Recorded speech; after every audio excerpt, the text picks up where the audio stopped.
বছরের প্রথম দিন ৩৬ কোটি ২১ লাখ বই পাবে স্কুল শিক্ষার্থীরা। ২০১০ সালের পর এবারই সবচেয়ে বেশি পাঠ্য বই বিনামূল্যে বিতরণ করেছে সরকার। গত কয়েক বছরে শিক্ষার্থী সংখ্যা বৃদ্ধি আর ঝরে পড়ার হার কমে যাওয়ায় বই ছাপা বেড়েছে বলে জানিয়েছেন শিক্ষামন্ত্রী। বিস্তারিত মোস্তফা মল্লিকের রিপোর্টে। ২০১৬ সালে বছরের প্রথম দিনই প্রাক প্রাথমিক, প্রাথমিক, ইবতেদায়ী, মাধ্যমিক স্কুল, দাখিল মাদ্রাসা ও কারিগরি শিক্ষা প্রতিষ্ঠানের শিক্ষার্থীদের মধ্যে বিতরণ করা হয়েছিল ৩৩ কোটি ৩৭ লাখ ৭২ হাজার পাঠ্যপুস্তক।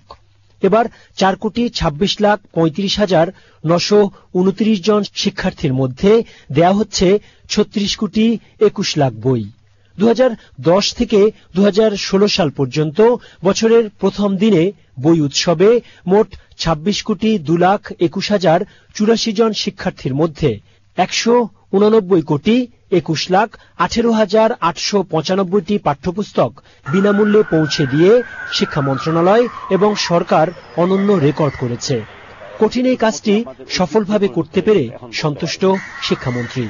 হচ্ছে কোনোবারই আমরা এটা ব্যত্যয় ঘটানি। আমরা প্রতিবারই ১ জানুয়ারি প্রতি বছর আমাদের ছেলে মেয়েদের হাতে নববর্ষের উপহার হিসাবে পাঠ্যপুস্তক উৎসব দিবস করে বই তুলে দিতে পারছি। তো এই ক্ষেত্রে আমাদের অনেক ভুল ত্রুটি ছিল বা আছে, ভবিষ্যতেও হবে, কারণ আমরা মানুষ তো, আমাদের বলে উঠবে না।